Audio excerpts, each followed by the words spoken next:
Access denied.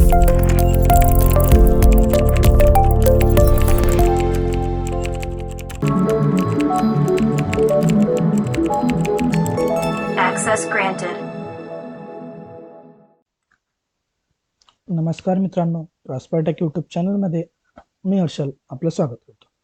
मित्रांनो, आज आपण जावास्क्रिप्ट बद्दल थोडक्यात माहिती घेणार आहोत. जावास्क्रिप्टचा इतिहास काय, जावास्क्रिप्ट कोणी बनवली, कधी बनवली, ती कुठल्या कंपनीद्वारे रिलीज करण्यात आली, या सगळ्या गोष्टींची माहिती आज आपण या व्हिडिओमध्ये बघणार आहोत.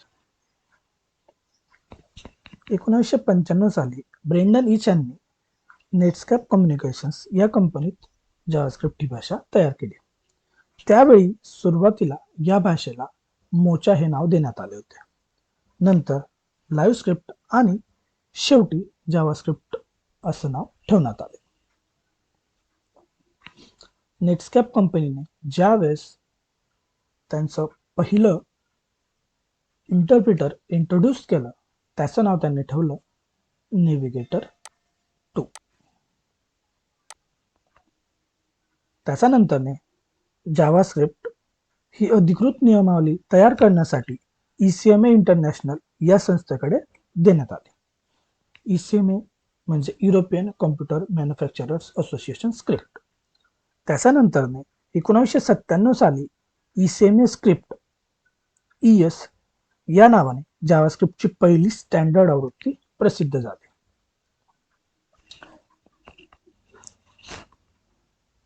JavaScript it is a single threaded program. आता सिंगल थ्रेडेड म्हणजे काय? आपण एका वेळी एकच टास्क परफॉर्म करू शकतो, त्याला आपण सिंगल थ्रेडेड असं म्हणतो. भरपूरशा प्रोग्रामिंग लँग्वेज ज्या असतात त्या मल्टी थ्रेडेड प्रोग्राम मध्ये येतात. म्हणजे काय?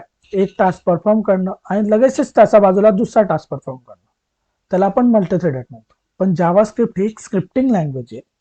ती एक टास्क कंप्लीट झाल्यानंतर दुसरा टास्क एक्झिक्यूट करते.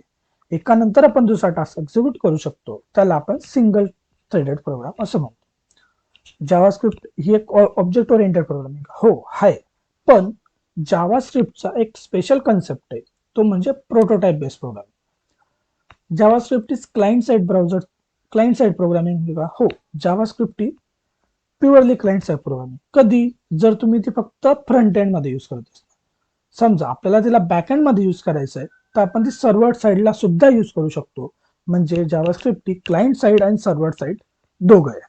सर्व्हर साइडला जर आपल्याला जावास्क्रिप्ट यूज करायची असेल तर आपण Node.js असेल, PHP असेल, ESP असेल, याच्यासोबत ज्यावेळेस काम करणार त्यावेळेस आपण जावास्क्रिप्टला सर्व्हर साइड मध्ये सुद्धा यूज करू शकतो. JavaScript is a case sensitive program हो, JavaScript is a purely case sensitive program. म्हणजे आपल्याला जावास्क्रिप्टचा कोड हा केस सेन्सिटिव्ह लागेल. पण केस सेन्सिटिव्ह मध्ये कुठल्या टाईपमध्ये? तर जावास्क्रिप्ट ही मिक्स केस या टाईपमध्ये येते.